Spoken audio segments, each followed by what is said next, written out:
Hello বন্ধুরা, এই বুকিংটা আমি অ্যাকসেপ্ট করেছিলাম। রথতলা জেনিথ থেকে এনারা ড্রপ লোকেশান দিয়েছিল সিথির মোড়। তো এনারা যখন বুকিংটা করেন, আমি ওখানে আশেপাশের মধ্যে ছিলাম, আর এনাদের বুকিংটা আমি চট করে ধরে নিয়েছিলাম। ধরে এনাদের এসি বুকিং ছিল, এনাদের পিক আপটা করে এনাদের ড্রপ লোকেশান এগাতে থাকি।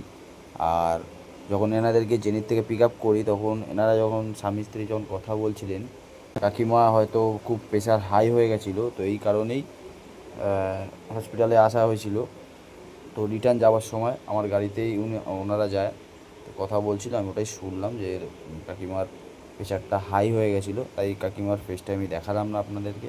আমার ভিডিও আপনারা দেখুন, ভিডিও কোনো খারাপ কিছু দেখবেন না ভিডিওতে। ধরুন সারাদিনে কাজ করছি, হঠাৎ একটা এরকম প্যাসেঞ্জার আসলো, মেবি হতেই পারে যে প্যাসেঞ্জারটা খুব বাজে ব্যবহার করছে, ড্রাইভারের কোনো দোষ নেই। সেই ক্ষেত্রে আমার এই গাড়ির ক্যামেরা সেফটি পারপাস হিসেবে আমার কাজ করবে, কাজ করেও। তো তোমাদেরকেও আমি ভিডিও ফুটেজ সেই সময়টা আর আমি মানে দিতে পারি, সবার আগে তুলে ধরতে পারি। তোমরা আমাকে অনেক সাপোর্ট করো, সবই করো। তো তোমাদের তার জন্য কী করতে হবে, তোমাদের আমার আমার ভিডিও কন্টিনিউ তোমাদেরকে দেখতে হবে। তো ভালো ভালো কন্টেন্ট, আমি এর থেকেও বেটার আমি কন্টেন্ট দেওয়ার চেষ্টা করবো তোমাদের জন্য বন্ধুরা।